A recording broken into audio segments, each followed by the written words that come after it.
दाहोद जिले में मॉनसून देरी से शुरू होने और बीच में बारिश खिंच जाने से किसानों की परेशानी बढ़ गई है।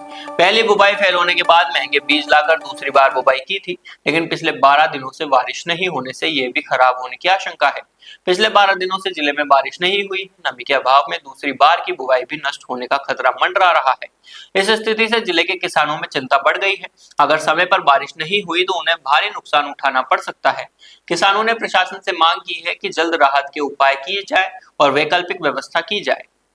હવે વરસાદ આ ચોમાસામાં લેટ આવ્યો અને વરસાદ મોડો બી આવ્યો અને પછી વરસાદ પડ્યો એટલે વાવેતર કરી બી દીધું અને વાવેતર કર્યા પછી ફરી વરસાદ બંધ થઈ ગયો એટલે એ જે વાવેતર કરેલું એ નિષ્ફળ ગયું એટલે બીજી વારનું ફરી વાવેતર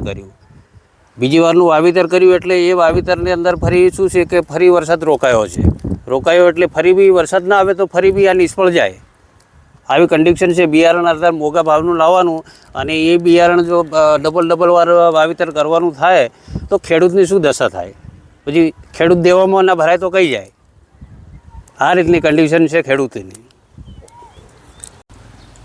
વરસાદ આવ્યો તો ફરી વાવણી કરી, ફરી જાતો રહ્યો તો વાવણી ફેલ ગઈ છે। ફેલ ગઈ તો ફરી અમારે નુકસાન જાય, ફરી વખતે ઓરવું પડ્યું, ફરીથી ઓરવું પડ્યું એટલે ફરી પડે તો આવે ફરી ઓરવું એટલે ફરી આવશે। વરસાદ નહીં આવે તો ફરી નુકસાન જાય ને, નુકસાન જાય તો નુકસાન અમારે લેવું પડે બધું છે।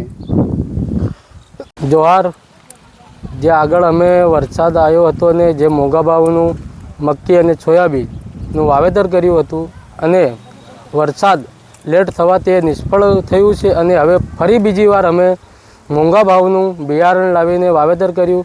એમાં પણ આ ક્યાંક ને ક્યાંક આ વરસાદ લેટ થવાના કારણે આ પણ નિષ્ફળ જાય એવી અમને સંભાવના છે। જોહાર।